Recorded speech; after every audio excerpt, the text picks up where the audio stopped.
Shalom à tous. Grâce à Midrashet Yehuda Manitou, on a le plaisir d'écouter le Rav Ackerman sur des thèmes très importants, toujours liés à la guerre, Orot HaMilchama du Rav Kook. Et on est déjà au paragraphe numéro 7. Bechavod.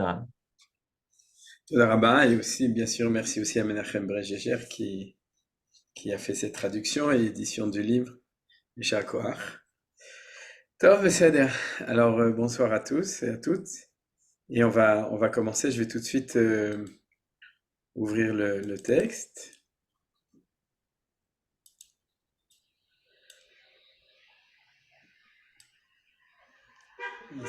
Kacha Kol Beseder. Kol Tov. Le texte est ouvert et je peux voir une partie déjà.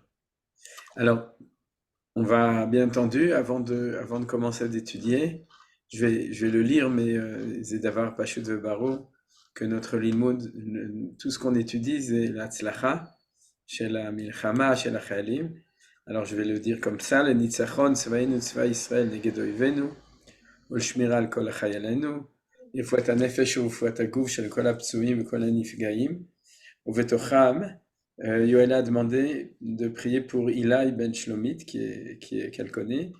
Et moi, j'ajoute aussi Elisha Yehuda ben Mori Verabi, Rav Yaakov Ruth Medan, le fils de Rav Yaakov Medan, qui est blessé. Baruch Hashem, ils ont dit au Hadashot qu'il allait mieux.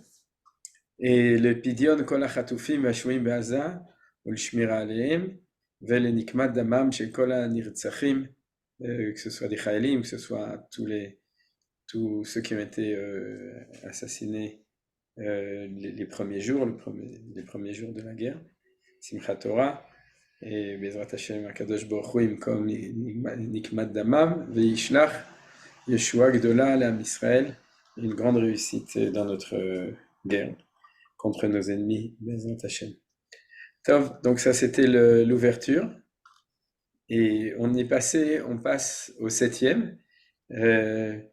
La guerre dure, donc apparemment on aura le temps de terminer on aura le temps de terminer d'étudier Orot HaMilchama avant que la guerre soit finie, peut-être, je sais pas. On est à la 7e Piska, il y a 10 Piskaot. C'est-à-dire il nous reste encore 4 Piskaot étudiés, mais la vérité c'est que les dernières sont très longues, donc je pense que ça prendra plus qu'un cours pour les étudier. Alors aujourd'hui on étudie la 7e, comme Johan l'a dit. Et bien entendu, on l'étudie en français grâce à la traduction de Menachem et s'il faut, on regardera aussi la référence du texte en hébreu. Alors je vais peut-être tout d'abord la lire en entier, du début jusqu'à la fin, pour que nous ayons une lecture, une vision générale du Mahamar, de la parole de Rav Kook, et ensuite on l'expliquera. Donc, la couleur propre de l'Assemblée d'Israël se dévoile. Ses forces vont en grandissant, et progressivement lui reviennent la sagesse, le courage, la droiture et la pureté intérieure. Progressivement, la nation se construit, elle se répare pour la délivrance, une délivrance universelle, et elle s'épanouit dans tout l'éclat de sa beauté. Du fait des nombreuses vagues de persécutions qui la traversent, de tous les peuples, de toutes les dispersions, elle intègre un riche capital de connaissances et une vision de haut vol qui porte loin. Elle enrichit son patrimoine des aspects purs de l'extérieur. Le sentiment national se renforce et la conscience de soi grandit. La nation sait désormais qu'elle a une terre, qu'elle a une langue et une littérature, qu'elle a une armée. Elle a commencé d'en prendre conscience pendant cette guerre mondiale. Juste avant de continuer, c'est par là qu'on voit que cette piska de Rav Kook a été écrite historiquement ou pendant la Première Guerre mondiale, puisqu'il était contemporain entre 14-18, ou bien juste après. Mais comme il dit, pendant cette guerre mondiale, sans doute ça a été écrit pendant la guerre Mamash, et par-dessus tout, elle sait qu'elle a une lumière de vie particulière qui la couronne, et qui par elle couronne le monde entier. Et par tout cela ensemble, elle connaît sa puissance, elle sait que sa force est dans le Dieu de vérité. Voilà. En français bien traduit comme en hébreu, les textes du Rav Kook sont toujours très poétiques. Et au-delà de la poésie, on a envie de savoir, on a la soif de savoir quel est le message particulier de Rav Kook dans cette piska qu'on vient de lire. Donc, tout d'abord, pour introduire les choses, Je pense qu'il faudrait remarquer que c'est une des premières, ou c'est peut-être la première des 7 Piskaot. On n'a pas étudié la première, on l'étudiera Bezrat Hashem aussi, mais on a étudié de la deuxième à la sixième jusqu'à maintenant. C'est peut-être la première où Rav Kook fait référence directement à l'actualité de son temps, c'est-à-dire la Première Guerre mondiale, et son impact sur sur ce qui se passe dans le peuple d'Israël. Parce que jusqu'à maintenant, ou bien le Rav Kook parlait de manière générale historique de la relation vis-à-vis de la guerre, ce qu'on a vu dans la Pisca 2, 3 et 4, dans laquelle on a vu qu'il y avait une espèce de fresque de 3 stades de la relation vis-à-vis de la guerre dans l'histoire du peuple juif. Et ensuite, dans la Pisca suivante, on a plutôt vu une analyse par rapport aux autres nations, ce qu'on verra aussi dans les Piscaot qui vont venir.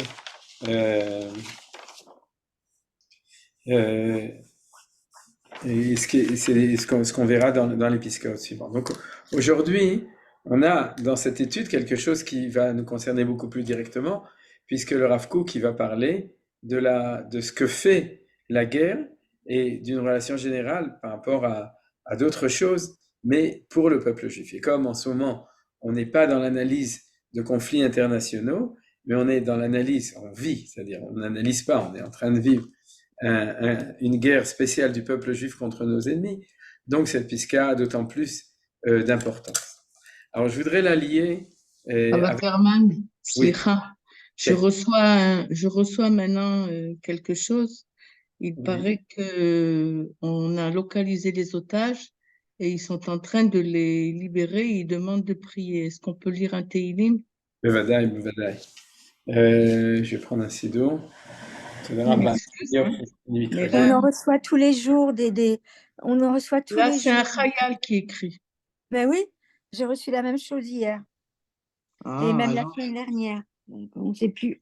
Alors, je ne sais pas. Alors, c'est pas grave, on fera un télim de plus, c'est Loïc Réclo. Désolée d'avoir interrompu le. Non, non, là où je pense que Marlène, elle a raison, et moi, je n'ose pas le dire, parce que chaque fois, disons que notre espoir le plus profond, c'est que la libération des otages se fasse militairement et qu'ils soient tous en bonne santé, Bezrat Hashem, et pas par des échanges, des choses comme ça.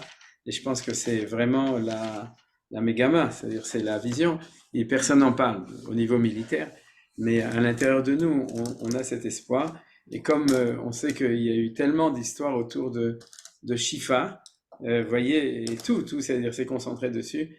Alors c'est pas parce qu'il y a 3 médecins et 2 pagim qui sont là-bas, c'est parce que sans doute, d'ailleurs il a fait le kraf complet en fait, on nous dit rien. Mais c'est pour ça que je pense que cette information, elle peut être vraie. Azé, je ne sais pas, peut-être que si c'est juste... Marlène, dire un période de Teilim, on peut le dire toute la journée, Azna Gidoto. On va dire celui de Shiramalot Mimama Kim Kratichaj. Alors je lis, j'ai pris un sido, je lis Passouk, vous répétez le Passouk. Il y a un numéro. Kaflamed. Kouflamed. Kouflamed, slicha, Kouflamed. C'est quoi? Si tu veux, ah non, bon, c'est pas grave, on le fait comme ça. Shira Ma'alot, Mimamakim, Keraticha Adonai. Shira Ma'alot, Mimamakim, Keraticha Adonai. Kim Keraticha Adonai. Adonai, Shima'a Bekoli, Tiena Oznecha Kashuvot, Lekol Tachanunai.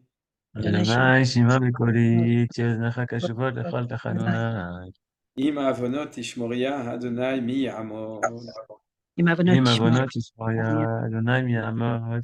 Ki imecha selicha lema antivare. Ki imecha selicha lema antivare. Iti Adonai kifta nafshi velidvaro ochalti. Kiviti Adonai kifta nafshi velidvaro ochalti. Nafshi l'Adonai mishomrim laboker, shomrim laboker. Nafshi l'Adonai mishomrim laboker, shomrim laboker. Yachel Israël l'Adonai, ki im Adonai yachesed ve'arbeimo. Fedout, c'est libération des otages. Yachel Israël l'Adonai, ki im Adonai yachesed ve'arbeimo fedout. Où yifdet Israël mikol arvonotav. Où yifdet Israël mikol arvonotav. Comme c'est le mismor qu'on lit tous les jours, tout le temps. Pour ceux qui le cherchent, il est dans la tfila, il est après Ishtabach, dans la tfila de Shacharit. Vous pourrez le trouver. Bon, maintenant je ne l'ai pas dit avant, mais les 2 derniers psukim, ils parlent de Pedout. Pedout, c'est libération. Donc, on peut être mechaven spécialement, que Pedout ici, c'est ce qu'on appelle Pidyon Shvui, c'est la libération. Donc, Bezrat Hashem, que Hashem. Marlène, tu sois Mevaseret Tov et Bezrat Hashem. pour les otages et pour nos soldats. Amen. Quel numéro, s'il vous plaît? Zekouflam 130. Ah, d'accord. C'est-à-dire? Top. Je m'excuse comme on l'a fait comme ça au pied levé, sinon j'aurais marqué le Pérec et on aurait pu le lire ensemble. Vous l'avez pas à Macheret, on fera comme ça. Top. En tout cas, on continue tout en étant du fond de notre marshava, de notre pensée, de notre cœur, pour la pensée de la Hatzlacha, si Dieu veut. Alors, pour revenir, ça fait un petit peu stérile comme ça de revenir, mais l'homme est le Limud Torah, c'est Tosefet Zechut, de toute façon, il faut se souvenir. C'est-à-dire, notre Limud, on l'étudie pas pour apprendre, on l'étudie pour aider à participer à la Milchama aussi, Mitzada, un Limud Torah qui élève dans la compréhension des choses. Alors, ce que je voulais signaler, c'est qu'il y a un lien très important entre la Piska Vav et la Piska Zain, c'est-à-dire entre le paragraphe 6 et le paragraphe 7, celui qu'on a étudié la semaine dernière et celui qu'on est en train d'étudier. Celui qu'on a étudié la semaine dernière, je vous le rappelle, il signalait que lorsqu'on va lire la première phrase, c'est pas grave, c'est pas interdit, tous les peuples se développent et se réalisent dans les actes par leur mouvement naturel. Les guerres approfondissent la valeur particulière de chaque peuple jusqu'à ce que son caractère s'affirme et qu'il se réalise totalement par l'action dans tous ses traits profonds. Alors, ce qu'on a vu la semaine dernière, c'est le fait que chaque peuple, on pourrait dire, il doit finir dans son histoire par exprimer sa propre personnalité. Comme les individus, chacun, son temps d'histoire, c'est son temps de développement, de l'expression de ce qu'il est lui-même, sa personnalité propre, et le fait que le Rav Kook avait signalé que les guerres, c'est un catalyseur. C'est-à-dire, quand il y a une guerre, c'est quelque chose qui accélère la prise de conscience pour chaque nation de sa personnalité propre. Et après, dans la deuxième partie, le Rav Kook dit que Israël est le miroir de la globalité du monde entier. Alors, vous vous souvenez peut-être, c'est-à-dire que du coup, il disait aussi que chaque fois que les nations sortent, expriment leur personnalité, il y a, en fin de compte, il y a une résonance à l'intérieur d'Israël qui développe la personnalité d'Israël, puisque nous sommes liés avec toutes les nations. Alors ça, je l'avais expliqué d'après l'enseignement de Manitou que les gens connaissent, et en plus, en général, surtout les gens qui sont ici, et en plus, c'est lié avec les parachiotes qu'on a étudiés ces derniers temps, c'est-à-dire celle de la tour de Babel, et ensuite de Avram Avinu, qui s'appelle Av Amon Goïm, celui qui est le père d'une image universelle du peuple juif. Et on avait rappelé que, en fait, vous vous souvenez, il y a 70 nations fondamentales, et Israël ne fait pas partie des 70 nations. Israël, elle est le principe unificateur de toutes les nations.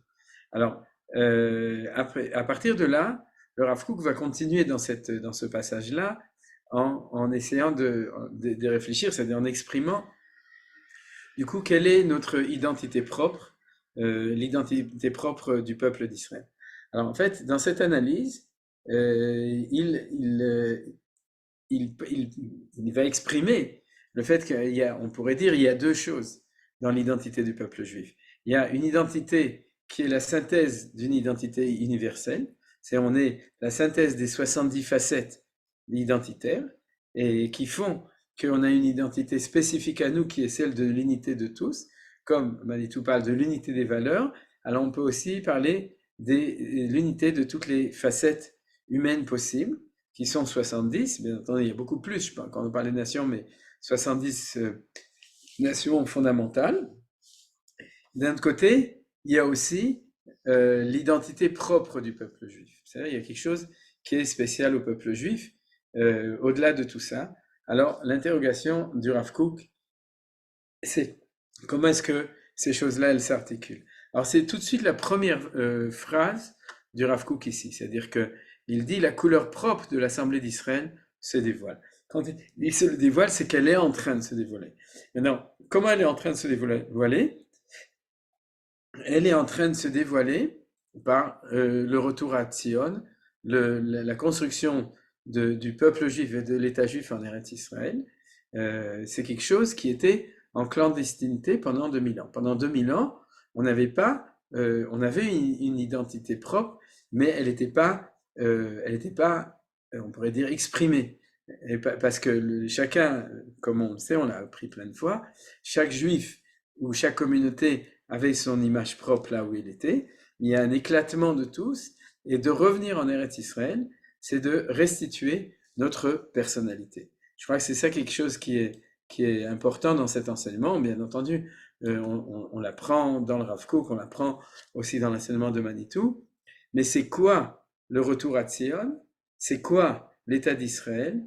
C'est la renaissance, et c'est pas la renaissance, mais oui, aussi la renaissance, c'est le fait qu'on retrouve notre propre identité. Ce que la plupart de nous ont vécu au niveau individuel, quand on est venu en Eretz Israël et qu'on a découvert, et tout d'un coup, on s'est réveillé un jour et on a dit, mais je suis plus le même. C'est-à-dire, j'étais, comme on dit, j'étais juif, puis maintenant, comme disait Manitou, je suis redevenu hébreu.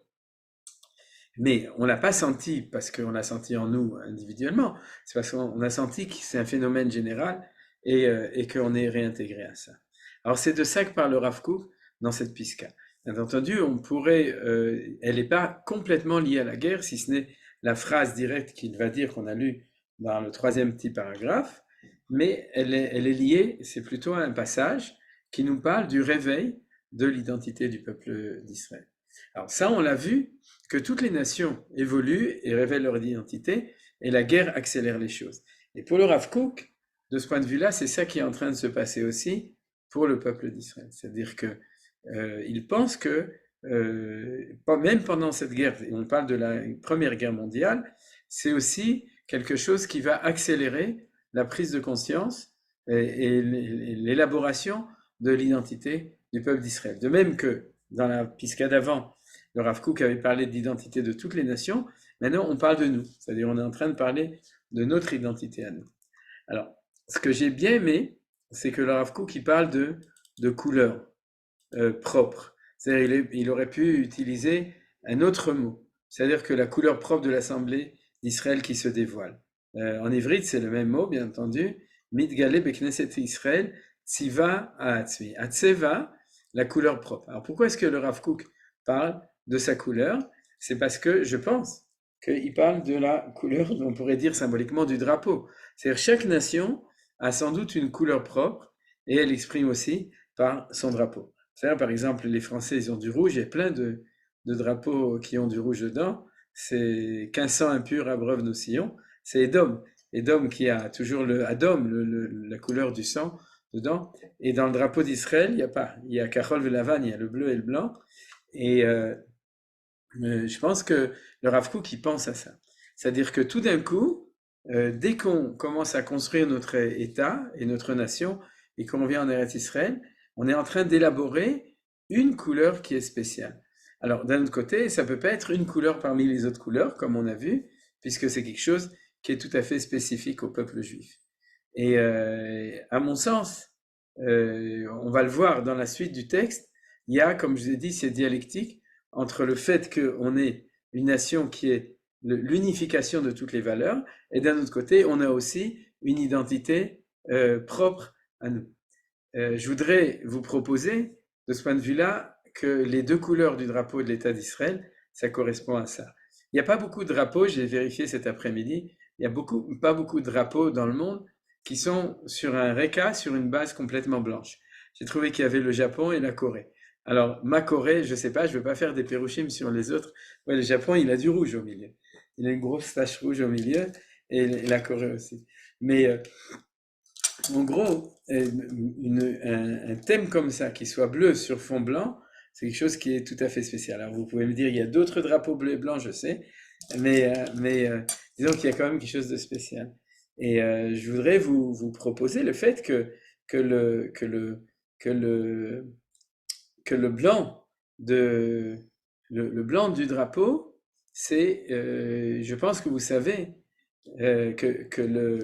quand on prend toutes les couleurs, et j'en ai souvent parlé, quand on prend toutes les couleurs du prisme, d'accord, c'est-à-dire de l'infrarouge jusqu'à l'ultraviolet, c'est-à-dire toutes les couleurs de l'arc-en-ciel, et qu'elles sont unies ensemble, alors ça donne ce qu'on appelle le tsevalavan, la couleur blanche, mais en fait, c'est le transparent. C'est-à-dire parce qu'en fait, le blanc, c'est une forme de transparence, dans la mesure où il n'y a rien de plus dessus.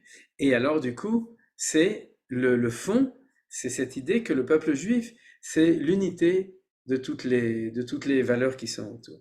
Et alors, ça peut aller au-dessus de ça, parce que d'un autre côté, quand les Chachamim, ils parlent du lavan et du trélet, dans la Kabbalah, on parle des valeurs de toutes les couleurs. Le lavan, c'est aussi la pureté, c'est la idbatlut, c'est-à-dire le fait de s'annuler par rapport à quelque chose qui est plus grand, puisqu'il c'est quelque chose il n'y a pas de couleur, disons, il n'y a pas a priori une couleur exprimée, et c'est en fin de compte, on est en dialectique toujours de itaruta dele'ala et itaruta deletata, c'est-à-dire ce que Dieu fait comme influx sur nous, et ce que nous, on fait pour aspirer vers Akadosh Baruch Hu. Alors le blanc, c'est la pureté que Akadosh Baruch Hu influe dans le monde. C'est-à-dire, c'est pas contradictoire avec le fait que c'est une identité globale. Et par contre, le trélet, le bleu, c'est pas n'importe quel bleu. D'ailleurs, il n'y a pratiquement pas de nations qui ont cette couleur du bleu, et vous savez que c'est la couleur du talit, c'est pour ça que l'État d'Israël a choisi ça. C'est-à-dire c'est un talit avec un Magen David au milieu. Le trélet, ça vient du mot tachlit. Tachlit, vous savez, c'est finalité. Et c'est le même mot d'ailleurs que kol, dans la notion du trélet, le kaf, le lamed, qui sont dedans. Le tav du début et le tav de la fin, c'est des lettres qui sont rajoutées dans le mot trélet. Mais on nous dit que, comme vous savez, que le trélet ressemble à la mer, qui ressemble au ciel et qui ressemble au rakia. C'est-à-dire que c'est l'identité du peuple juif, non pas dans la révélation de ce que Dieu lui a donné, mais dans le fait que nous regardons vers le ciel. C'est-à-dire notre identité à nous, on est capable, par le fait de regarder le bleu du trélet, on voit par là la mer, derrière la mer on voit le ciel, la mer, le yam, hein, et pas la belle-mère ou la mer. Et ensuite, derrière, on voit le Kisei Hakavod, ce que nous dit Rachamim. C'est-à-dire que notre aspiration d'idéal, elle monte jusqu'au Kisei Hakavod, jusqu'au trône céleste de Hakadosh Baruch Hu. Et donc, je pense que on se demande ce que c'est que la couleur propre du peuple juif. Et comme nous disent nos Chachamim, même si l'assemblée d'Israël, Imlo Nevimem, Bnei Nevimem, même s'ils ne sont pas prophètes, ils sont fils de prophètes, c'est-à-dire le choix qui a été fait de notre couleur propre de drapeau, il était inspiré d'inspiration divine, et c'est évident, puisque c'est la couleur de Besofo Shel Davar, de l'habit, du drap juif, qui est le Beget Trelet, c'est le talit qu'on met dessus avec le Trelet et le lavan qui sont sur les tzitzit. Alors, la valeur d'ailleurs d'un drapeau, de manière générale, vous savez, c'est quelque chose qui est marqué dans la Torah. On avait déjà parlé, puisque au début de Bamidbar, il y a marqué plusieurs fois Ishal Diglo Letzivotam, c'est-à-dire que c'est pas Chukot Hagoyim, c'est pas des notions qui sont empruntées aux non-juifs, c'est quelque chose qui est marqué dans la Torah, que chaque tribu avait son drapeau, et le peuple juif, la Torah nous donne pas quel est son drapeau, j'en avais déjà parlé, c'est que sans doute que maintenant on est en train de le révéler. Alors c'est ça qui est dans cette première phrase du Rav Kook, c'est en tout cas au niveau imagé du drapeau, c'est ça, de ça on parle le Rav Kook ici, c'est-à-dire toutes les nations ont leur couleur, chaque nation a sa couleur, je dirais chaque nation a son drapeau, donc l'image ou la couleur de son identité, et en ce moment est en train de se révéler notre propre identité. Et ça veut dire quoi? Ça veut dire qu'on est en train de la développer et de la découvrir. C'est ça que le Rav Kook nous dit. On est en train de renaître et petit à petit en train de le découvrir. Alors regardez, c'est ça que le Rav Kook dit maintenant dans les phrases suivantes. Ces forces vont en grandissant. Comment est-ce que c'est marqué en ivrite? Excusez-moi. Olchim akochot ou mitpatrim. Voilà. C'est-à-dire qu'il y a un développement. Menachem a traduit mitpatrim dans le sens de grandir, ça se développe. C'est-à-dire, et c'est ça qui est très important. C'est que on est en train de retrouver nos forces. Et ça, c'est quelque chose qui est absolument évident en ce moment. Parce que, si vous voulez, c'est quelque chose qui évolue, et ça évolue, comme a dit le Rav Kook à propos des nations, petit à petit. Mais chez nous, le petit à petit, il est quand même rapide. Parce que ça fait combien de temps? Ça fait, on pourrait dire, une centaine d'années, un tout petit peu plus, 120 ans, qu'il y a tout ce développement du peuple juif. Alors, c'est pas beaucoup de temps. C'est-à-dire, il y a quelque chose qui avance quand même très très vite. Quand on pense justement aux Français, ça fait 2000 ans qu'ils sont en train de se développer, et toutes les nations, ça fait des milliers d'années, des centaines d'années qu'ils sont en train de se développer. On est un pays très jeune, très vieux et très jeune, puisque on est en résurrection, c'est-à-dire en retour d'identité, mais depuis 120 ans, on est en fin de compte en train de découvrir nos forces. Et c'est pour ça que quand on parle de forces qui se découvrent, alors c'est clair qu'on est en train de vivre, en ce moment, dans le cadre de cette guerre, on est en train de vivre des temps d'accélération. C'est-à-dire, même si les sages nous disent que la Géoula, elle vient kima, léat, c'est-à-dire elle vient pas à pas, elle vient petit à petit, mais il y a des temps d'accélération. Et en ce moment, on est clairement dans un temps d'accélération. C'est-à-dire, on ouvre d'ailleurs les yeux et on est, je dirais, de nouveau, comme je l'ai dit dans le cours d'avant, on est toujours entre la difficulté de toutes les pertes, etc., et entre l'émerveillement de ce qui est en train de se passer à l'intérieur du peuple juif au niveau de l'unité, du courage, de la force, de l'idéal, etc. Comme il en a dit, on était hier ensemble à Anatot, dans une base de ceux qui sont en train de tenir tout Yehuda Veshomron. C'est tous des Milouimnikim qui ont tous environ 30 ans. Rien que de les voir, c'est quelque chose d'extrêmement émouvant, et vous le savez, c'est-à-dire c'est nos enfants. Et on voit là une force, une otzma, une puissance qui est en train de sortir. C'est comme si c'est des bourgeons et des fleurs qui sont en train d'éclore, qui sont en train de se révéler. Alors le Rav Kook, c'est de ça qu'il parle. Vous voyez, j'ai mis en caractère gras tous les mots dans cette piska, dans ce petit paragraphe, qui parle du fait que ça avance. Alors il y a le dévoilement, la hitpatrout, que Menachem a traduit comme grandissant. Ensuite, ça se construit, ça se répare dans le sens de tikkun. Tikkun, c'est développement, hein, c'est pas des réparations, c'est une installation, et elle s'épanouit. Vous voyez, c'est le mot de s'épanouir qui est en hébreu porachat. C'est-à-dire, c'est une belle traduction, épanouir, mais porachat, c'est qu'elle fleurit, c'est quelque chose qui éclot, qui fleurit, et c'est-à-dire c'est comme une fleur qui sort, ou un peu, milachon perach. Oui, c'est une fleur qui est en train de sortir. Et ça, le Rav Kook nous dit, c'est extraordinaire. C'est quelque chose qui est extraordinaire, c'est que tout ça est en train de progresser. Et comme je vous disais, en ce moment, on peut voir une grande accélération de tout ça, mais bien entendu, c'est des choses qui ont avancé. Alors, bien entendu, le Rav Kook, dans toutes ces grottes, et je l'ai encore lu dans d'autres lettres qu'il a écrites à propos des mers au Tarpat, par exemple, ce qui s'est passé, les pogroms qu'il y a eu en 1920, 1922, 1929, etc.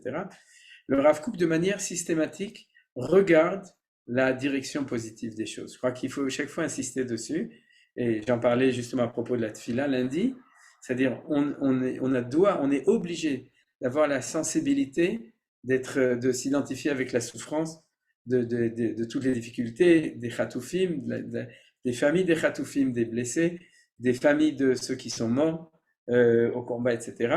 Mais d'un autre côté, on doit sortir de ça et tzipita lishua. Regardez au loin comment est-ce que Akadosh Baruch Hu fait avancer l'histoire. Et comme je vous dis maintenant, c'est absolument évident qu'on est en train de voir des très grandes choses, que ce soit, comme je disais, au niveau de l'intérieur du peuple juif, des choses qui s'expriment.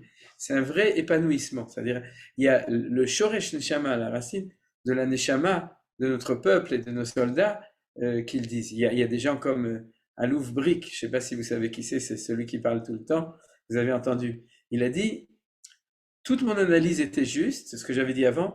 Il y a une chose sur laquelle je me suis trompé, c'est que je ne savais pas les otzmot, les forces intérieures de nos soldats qui seraient capables de réagir à tout ce qu'il avait déjà dit, prévenu avant des dangers qui nous guettaient depuis plusieurs dizaines d'années, dus à des conceptions politiques et militaires qui étaient erronées. Mais ça, c'est une surprise pour nous tous. C'est-à-dire, on le savait, mais c'est quand même une surprise pour nous tous de découvrir que ce qui est en train de se passer là, c'est justement l'épanouissement, la pricha, la floraison de ce qui se trouve à l'intérieur de nous. Alors, on va voir les différents éléments que nous dit le Rav Kook ici. Il dit progressivement, parce qu'il parle donc du processus de long en long, c'est-à-dire depuis 100 ans pour nous, plus ou moins, progressivement lui reviennent la sagesse, le courage, la droiture et la pureté intérieure. Alors la sagesse, il commence par la sagesse, parce que la sagesse, c'est ce qui est tout au-dessus quand le Rav Kook parle de sagesse. Chokhmah, vous savez, c'est la première sphère, c'est-à-dire que petit à petit, il lui revient la sagesse. Ensuite, le courage, c'est de nouveau, c'est quelque chose qui est très très important, on en a parlé tout le temps. Comment est-ce que le Rav Kook dit en hébreu? Ah oui, la gvura, tout simplement. Quand il parle du courage, c'est la gvura, c'est-à-dire que pendant 2000 ans, on manquait, pas de sagesse, mais on manquait de Ofa'at HaChokhmah. C'est la Chokhmah qui puisse descendre sur terre, puisqu'elle a un réceptacle qui est le peuple juif qui peut le recevoir. Le courage, c'est évident, la gvura, c'est quelque chose qui apparaît dans le peuple juif depuis le retour en Israël. Et non pas qu'il n'y avait pas de courage avant. Hein. Je regarde Brigitte et je pense à ce qu'elle m'avait raconté sur son père, ou t'avais raconté à tout le monde. C'est-à-dire de la gvura, dans le peuple juif, il y a toujours eu, il y a tout eu, et de la chachma. Mais c'est comme si elle ne pouvait pas s'exprimer complètement, parce qu'il n'y avait pas de cli, de réceptacle national de la valeur du peuple juif. Ce cli n'existait pas. Et maintenant, ça apparaît. La droiture, le yosher et la pureté intérieure. C'est quelque chose qui avance. Alors progressivement, vous voyez de nouveau, progressivement, la nation se construit. Elle se répare. Se répare, comme j'ai dit, mit takenet, tikkun, elle s'institue, elle s'installe, elle se construit. C'est en fait, c'est un autre, c'est un synonyme de se construire, le binyan, la notion de tikkun. Et pourquoi? Pour la délivrance, une délivrance universelle. C'est la geoula. En hébreu, dans le texte de Rav Kook, en ivrite, là-haut, c'est marqué pour une geoula, et elle s'épanouit de tout l'éclat de sa beauté. Alors, vous voyez, la couleur, la beauté, c'est que les choses, elles s'expriment, elles se voient. Alors, cette couleur, comme on a dit, ou cette beauté, elle se voit dans la globalité, et puis elle a un symbole qui est le Degel Israël, le drapeau d'Israël. Tout ça, c'est ce que le Rav Kook nous parle ici. Et c'est vrai. Et c'est vrai que depuis 120 ans, le peuple juif revive, ça veut dire que toutes ces choses-là, elles se révèlent. Et pour nous, bien entendu, il faut le dire, il faut l'affirmer, c'est un ta'alir de Géoula, c'est un processus de Géoula. C'est pas comment il appelait ça, Pinsker, l'autodétermination du peuple juif. Oui, c'est-à-dire que c'est pas uniquement pour pouvoir s'autodéterminer, s'autogérer pour être en liberté, etc. Non, non, non. On est en train de révéler notre identité propre. Alors, je vais continuer dans le texte. Du fait, alors la deuxième piska, le Rav Kook qui va analyser dedans le côté qui est l'unification de l'universel. Comme je vous ai dit, dans ce texte, on va voir la dialectique, notre spécificité et puis notre universalité. D'accord? C'est-à-dire qu'on est en même temps celui qui rassemble tout et on est en même temps ce qu'on est de spécial. Je vous propose, comme je l'ai dit depuis le début, la couleur du rassemblement de tout, c'est le blanc. La couleur de notre tachlit hayichudit, de notre techelet, c'est-à-dire de notre spécificité, c'est le bleu. Kachol velavan, kachol zemi anachnu, et lavan, c'est qui sommes-nous en tant que principe d'unité du monde entier, d'unification. Alors Rav Kook, dans ce deuxième passage, il va parler justement de ça, c'est-à-dire le fait qu'on ait un principe unificateur du monde.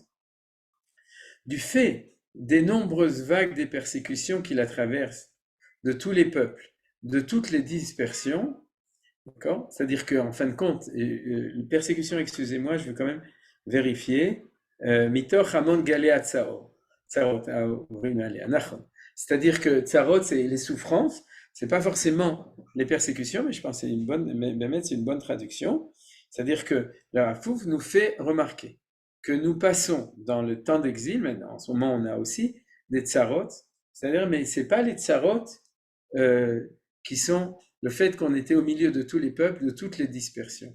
C'est-à-dire que le Rav Kook, quand il parle ici, il parle dans trois choses, tsarot, amim, Mikola amim, et les dispersions, il parle de notre expérience d'histoire, de 2000 ans d'histoire.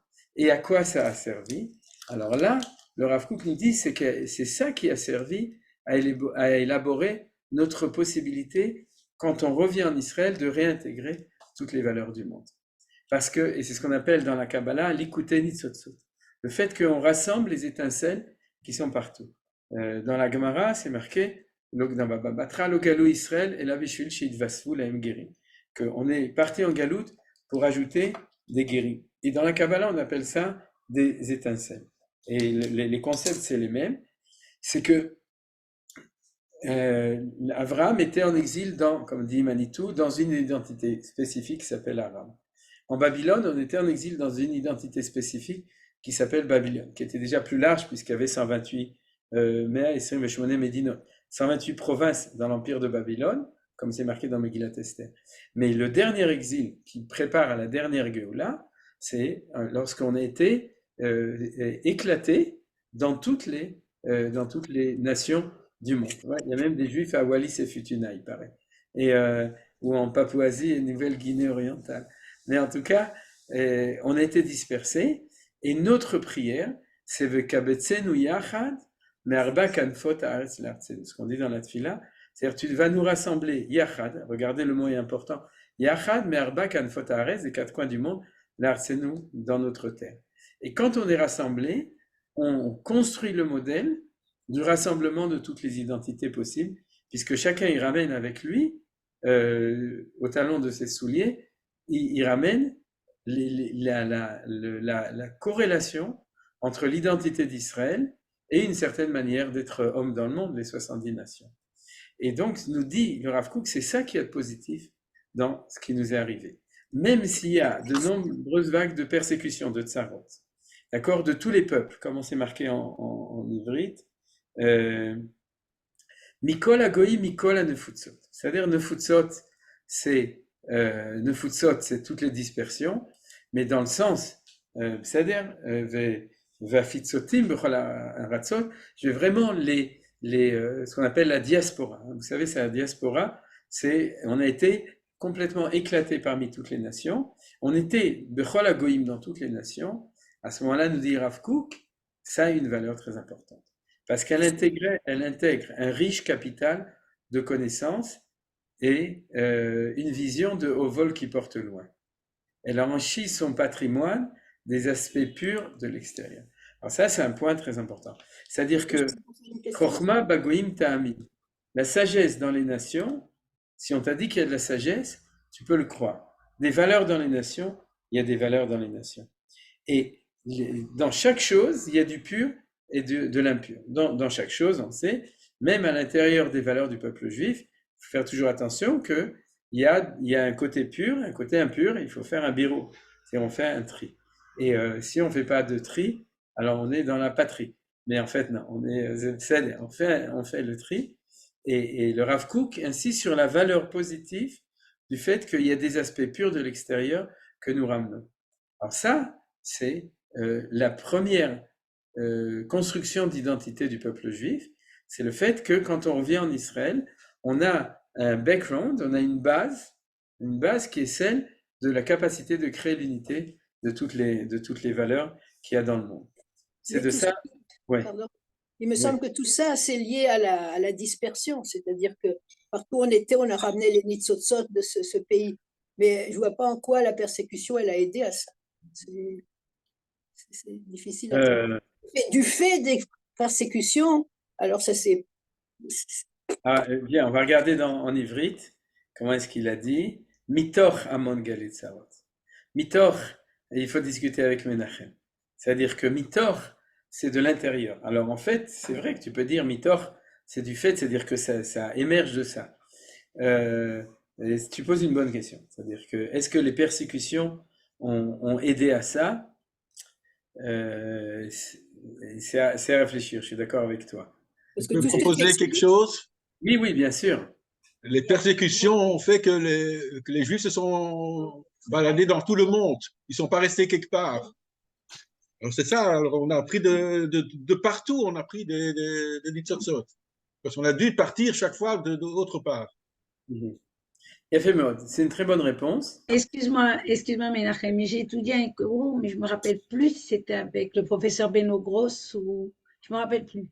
Mais il disait, quand un pays comme l'Espagne ou l'Allemagne voit que son potentiel de juif va partir et donc il va perdre, inconsciemment, il va perdre sa bracha, il a deux solutions. Ou il le libère, et alors, il sait ce qu'il attend, ou il l'extermine, et donc il lui donne pas la possibilité de devenir un peuple, ou alors et Napoléon l'avait fait, où il le soumet à un problème d'assimilation. C'est-à-dire qu'il y avait trois possibilités pour le peuple juif, ou je meurs, ou je m'en vais, ou je m'assimile. Mais ça vient pas du peuple juif, ça vient de la puissance qui sent que les forces du judaïsme s'en vont de chez elle, et donc elle va perdre un potentiel de richesse. Je crois que c'était le professeur Benogros qui en avait parlé. Oui.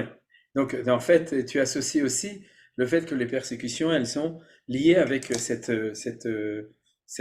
problématique de l'influence. Et ouais, je suis d'accord avec toi aussi avec ce que a dit Elie, les deux choses. Et c'est vrai que j'ai pas assez réfléchi à ça, à la question, mais il n'y a aucun doute que notre condition d'histoire, et vous avez donné deux éléments évidents, notre condition d'histoire parmi les nations, c'est une condition de persécution. On ne s'est pas promené parmi les nations. Et malgré tout, on peut redire peut-être Mitor, le Rav Kook ne le voyait pas positivement, mais disons dans le sens de malgré et envers tous, ou bien comme vous l'avez expliqué, mais en tout cas c'est clair qu'il y a quelque chose de profond, que cette interconnexion avec les Goïm qui nous a permis, qui va permettre en fait à Bassov de ramener, et d'ailleurs Avram, dans Aram c'est la même chose, il a bien été jeté dans la fournaise ardente, il était poursuivi par Nimrod, etc. Elle se passe dans la persécution. Vous avez donné deux bonnes idées. Pour l'instant, j'en ai pas d'autres, mais c'est sûr que c'est un sujet à réfléchir. Et en tout cas, vous voyez que ça, c'est le premier, en tout cas pour terminer ce paragraphe, c'est quelque chose d'important. Maintenant, il y a, regardez, elle intègre un riche capital de connaissances. Par la fin de la Pisca, on comprend très bien que c'est Nitzotzot, c'est aussi des connaissances, c'est des choses, c'est une chorma qu'on amène du fait qu'on est passé chez tous les goïms, et une vision de haut vol qui porte loin. Là, je pense que c'est une très belle image, la vision de haut vol qui porte loin, parce que si vous voulez, c'est aussi ce qui nous donne la possibilité au peuple juif en Israël de regarder très loin. Je parlerai de loin horizontal, parce qu'il y a le loin vertical, ça c'est notre identité spécifique, c'est-à-dire le fait de voir jusqu'à Kadosh Baruch Hu. Mais le fait d'avoir une vision générale du monde qui est beaucoup plus large en fin de compte que toutes les autres nations, c'est que En Malasot, c'est-à-dire on peut être ici en Israël, mais on a une vision d'une connaissance, une connaissance très profonde dans le fond, parce qu'on est passé vraiment par là-bas, on connaît une vision du monde entier. Alors, comme disait Manitou, il faut faire attention à ne pas devenir cosmopolite.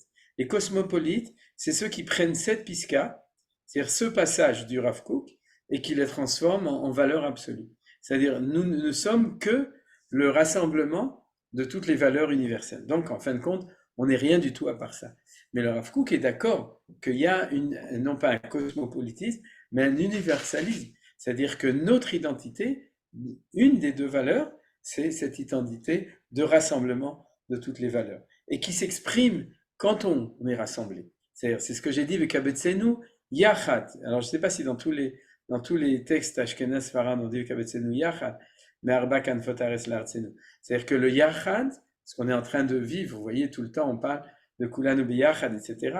C'est ce Yachad, c'est ce Yichud, c'est ce rassemblement, mais Arba Kanfot Ares, des quatre coins du monde, de la terre. Et tant qu'on était aux quatre coins, on était en train de ramasser. Mais quand tu ramasses les blés, tu n'es pas encore en train de faire du pain.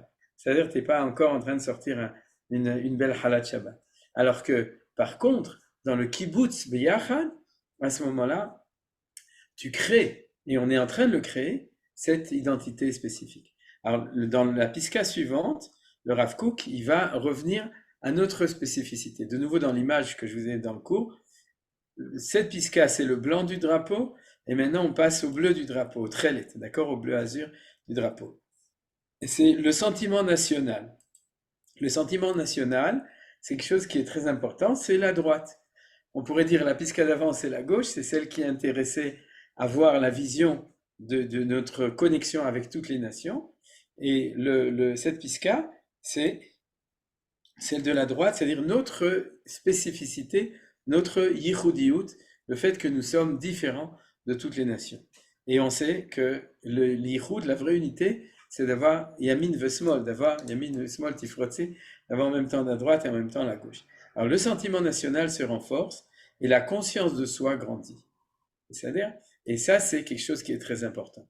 C'est-à-dire que quand on revient en Eretz Israël, on doit sentir qu'on est spéciaux.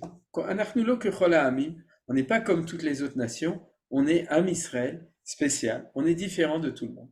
Et c'est de ce dont parle ici le Rav Kook. C'est le renforcement de ça et la conscience de soi. Comment est-ce que Rav Kook dit la conscience de soi? Excusez-moi, on monte.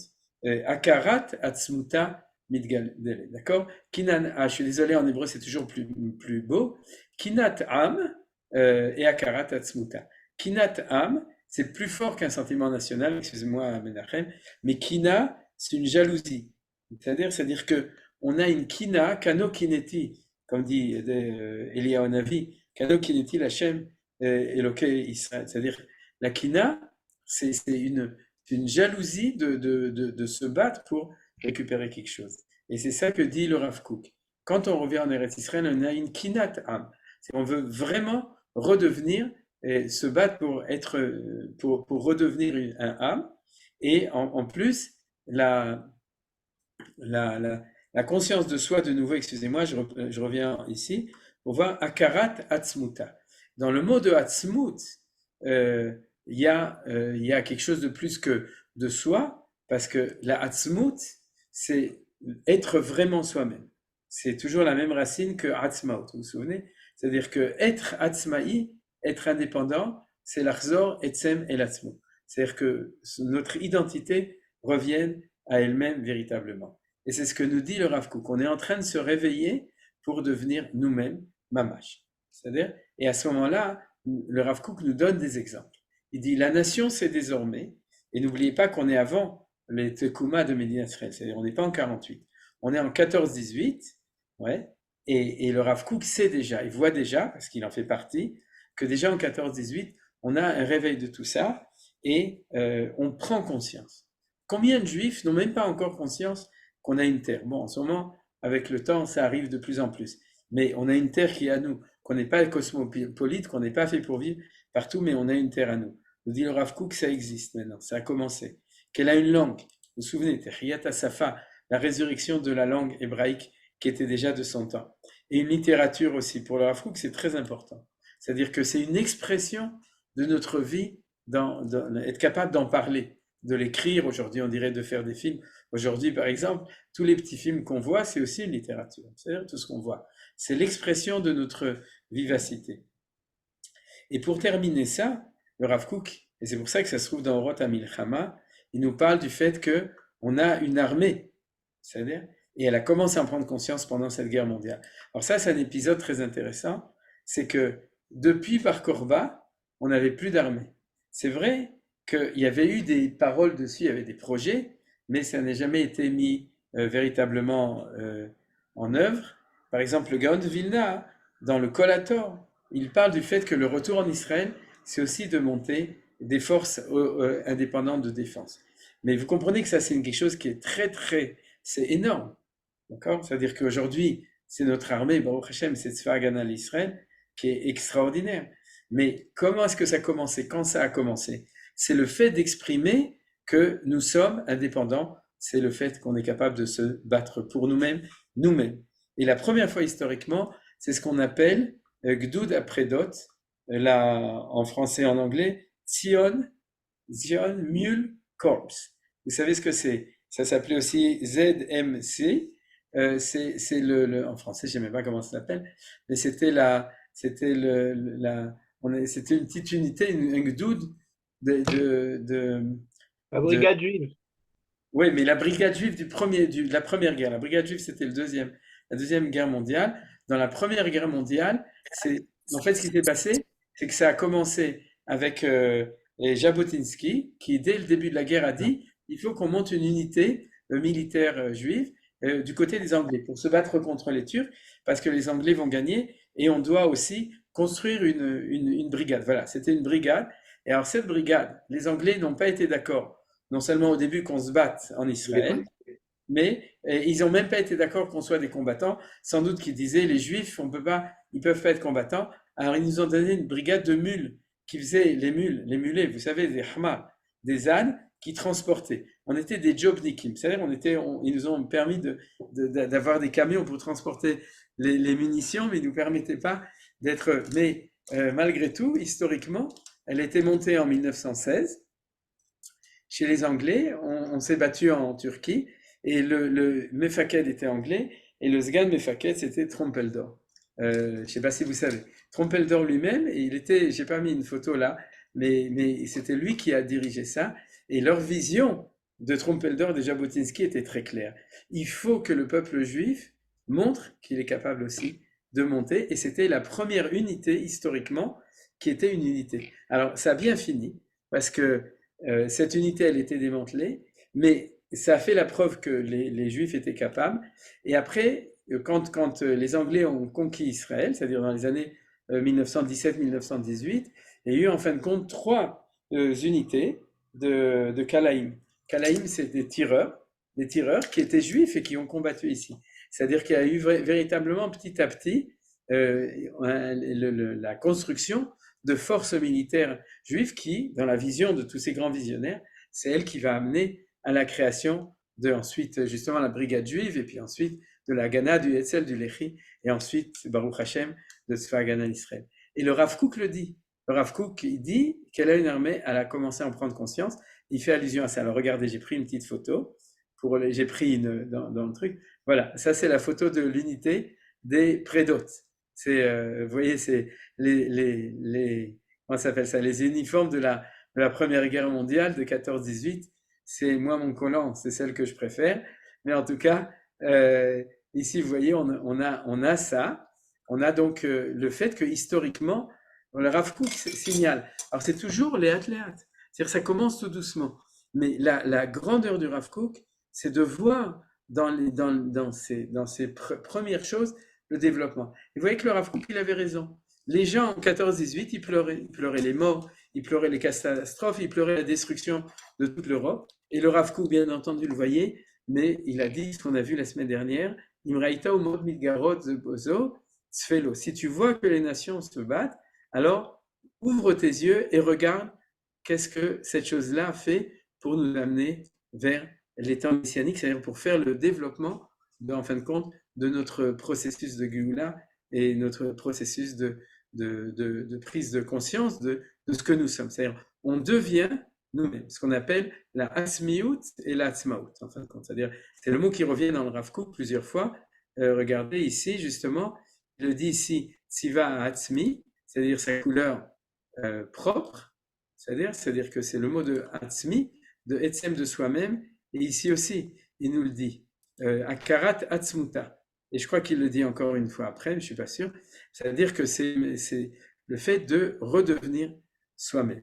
Et là, on l'a vu, c'est dans cette pisca, c'est ce point de prise d'identité. Et de nouveau, ce qui est important pour nous, c'est que l'armée, la tzvaïout, c'est une valeur positive, essentielle de notre prise de renaissance de notre personnalité, du fait que nous sommes nous-mêmes. D'ailleurs, c'est normal. Quelqu'un qui ne sait pas se battre, alors il existe, mais il n'a aucune force. C'est la colonne vertébrale, c'est-à-dire c'est l'ossature. D'ailleurs, c'est pour ça que ça s'appelle atzmut. C'est le même mot que etzem. Les os, les ossements. Et d'ailleurs, on a toute la vision de Yecheskel, du Chazon à Atzamot et Veshot, que les os, ils reviennent, ils se recollent l'un avec l'autre, et à ce moment-là, ils se lèvent, et ensuite, ils finissent par revivre. Mais le premier processus, c'est celui de retrouver son ossature.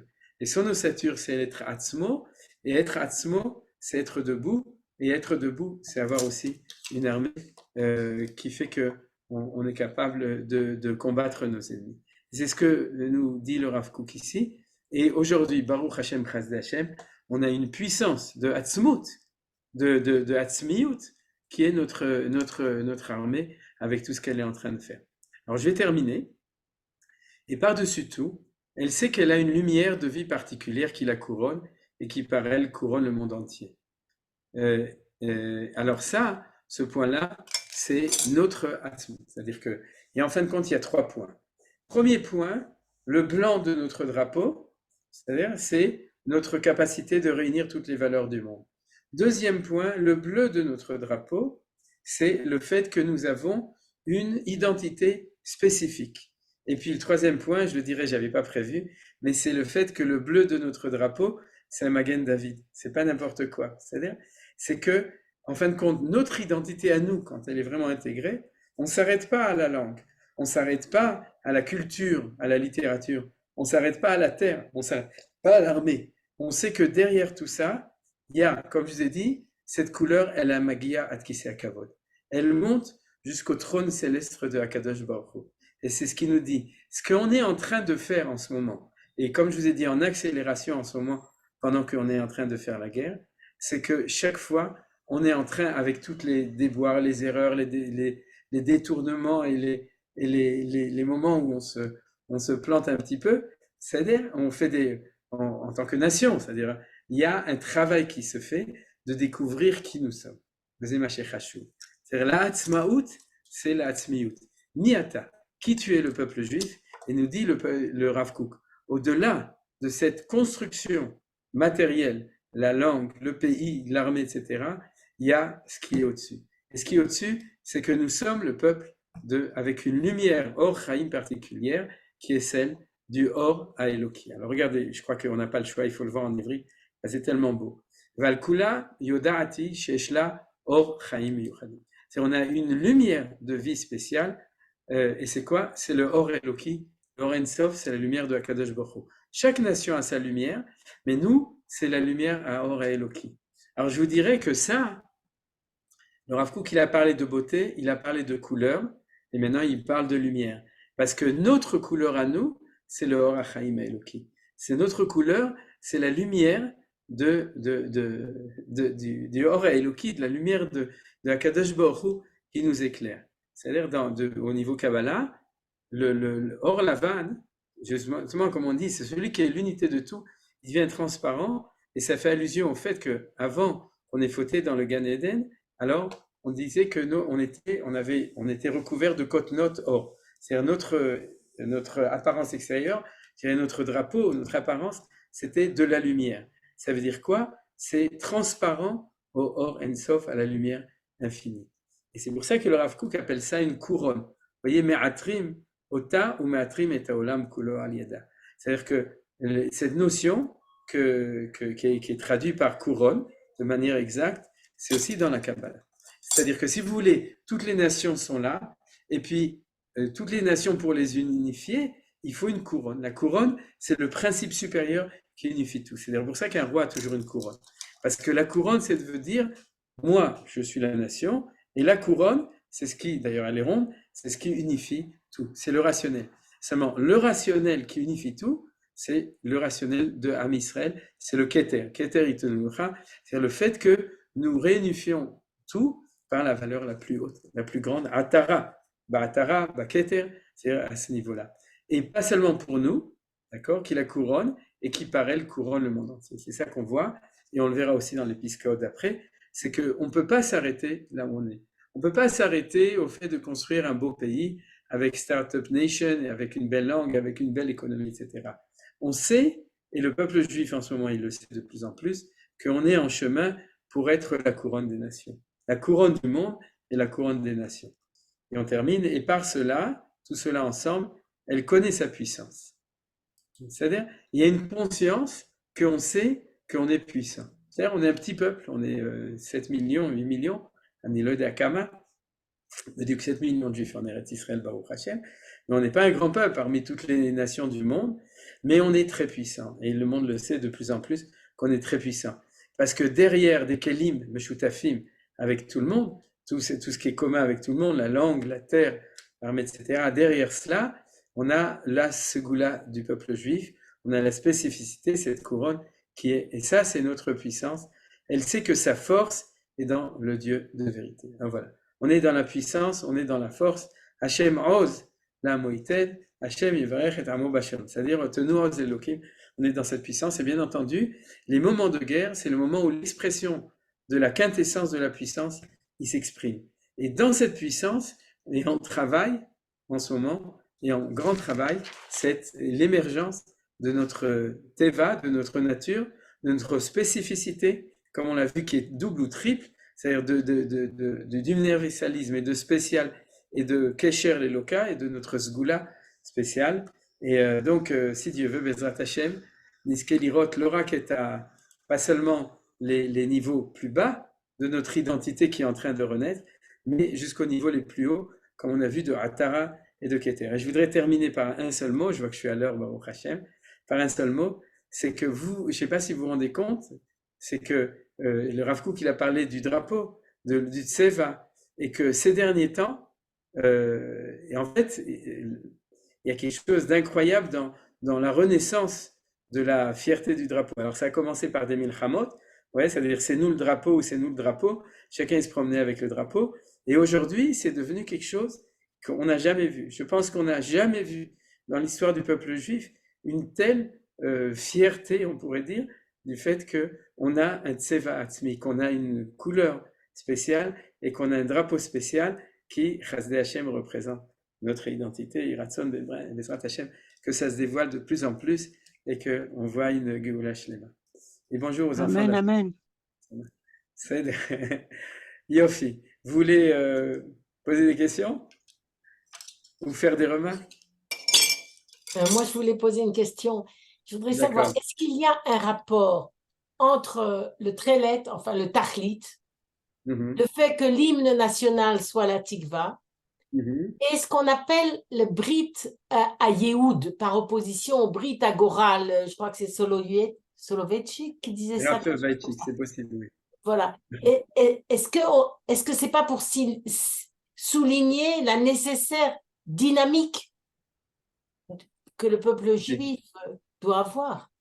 Si, c'est magnifique, c'est très beau ce que tu dis, parce qu'on va jouer sur les mots. C'est-à-dire que le Trélet, on a dit que c'est le Tachlit. Le Tachlit, c'est toujours de voir plus loin. C'est-à-dire, tout le monde doit voir plus loin, mais le peuple juif, il a un couard très très grand. De voir plus loin, comme on dit. C'est-à-dire, tu t'arrêtes pas à la mer, à la plage de Gaza, bien entendu, tu t'arrêtes pas là, tu t'arrêtes même pas au ciel. Tu vas au-delà du ciel, tu vas jusqu'au Kisei HaKavod. C'est-à-dire que notre Tachlit, il est plus haut, c'est important. C'est-à-dire que notre grandeur, c'est toujours d'espérer encore plus loin. Et comme tu as dit, l'espérance c'est la tikva en hébreu, la tikva, et j'avais déjà cité que le mot tikva, sa racine, c'est kav. C'est-à-dire kav, c'est une ligne. C'est-à-dire que, comme aujourd'hui il y a un rabbanim chez la cave, c'est-à-dire, mais la ligne, c'est de savoir que notre espérance, c'est pas uniquement je veux qu'une fois le monde soit meilleur, c'est que j'ai un cave barreau, j'ai une ligne claire vers où on doit me faire avancer les choses. Parce qu'il y a des gens qui espèrent, mais qui espèrent dans un monde Deus ex machina, qui va être le monde ici va disparaître et quelque chose de mieux.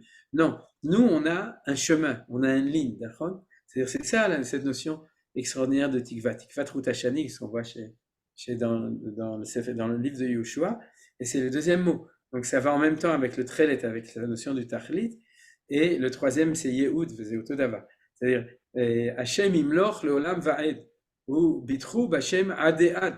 C'est-à-dire cette notion de adead ou va'ed, c'est-à-dire c'est que l'olam va être éternellement, c'est qu'on a un yad, comme le El Moed, une rencontre, c'est-à-dire qu'on sait vers où on va aller, et Bezrat Hashem qu'on le sache de plus en plus, et que toutes les scories, si tu veux, qu'on essaye chacun, là où il est, par ses forces, de pouvoir enlever les clipotes, c'est-à-dire dans ce yad, dans ce cave, et dans ce choses, elles puissent être éliminées le plus vite possible pour que le peuple juif, il connaisse vraiment son derech hayashar. Chazak, merci Brigitte. Tov, Zéo, on s'arrête là. Shabbat shalom à tous. Shabbat shalom, toda rabba. Shenishma mamash besorot tovot. Amen. Qu'on est en train de vivre des temps de Geoula et de Yeshua. On a conquis tout Gaza et on a vraiment écrasé Gaza. C'est pas Stam, hein, c'est vraiment écrasé. En ba'alanes makir beniso. On n'est même pas conscient des miracles. D'ailleurs, on a gagné le peuple de Gaza. Je veux dire, c'est une parole un peu de marchava de politique. C'est-à-dire le fait que tous les Hazatim se sont enfuis dans le sud, c'est qu'on a gagné. Ils se sont nirteu et nous. C'est-à-dire ils ont sorti un drapeau blanc et ils se sont soumis à nous. On les a gagnés. Mais il y a un mois ou un mois et demi, qui aurait pu imaginer qu'on réussirait à gagner 1,5 million ou 2 millions de Azutim. C'est-à-dire, il y a des choses extraordinaires au niveau de notre réussite militaire, de notre réussite bichlal, même au niveau de l'opinion internationale. Qui aurait pu imaginer qu'on réussirait quand même à se justifier aux yeux des goïms sans se mettre en danger tellement? Faire et Bezrat Hashem pas du tout en danger. Pas être des moutons qui se soumettent au jugement international, mais au contraire, on en a parlé dans tous les shiurim. Mais de faire ce qu'on a à faire, et en même temps d'avoir suffisamment de chokhma et de sechel pour pouvoir le faire d'une manière qui permet aussi de montrer notre justesse vis-à-vis des nations. Chazdei Hashem, il faut voir toutes ces grandes choses. C'est lirot et agadlut, l'itpalel aléa, prier pour tout ça, pour qu'on continue comme ça. Il y a encore des solutions. Il suffit de pousser encore un peu, et puis ils seront déjà dans le Sinaï. Après, dans le Sinaï, c'est les nations qui devront les intégrer, Bezrat Hashem, chez eux et pas chez nous, parce que s'ils les aiment tellement, ils n'ont qu'à s'en occuper. Et comme ça, Bezrat Hashem, vous êtes un Rofé Shel Neshama. Bezrat Hashem, j'espère. Ouais. Vous êtes extraordinaire. Extraordinaire. Je suis sûre que c'est vous qui contribuez à tout ça, à cette bracha. Je suis sûre et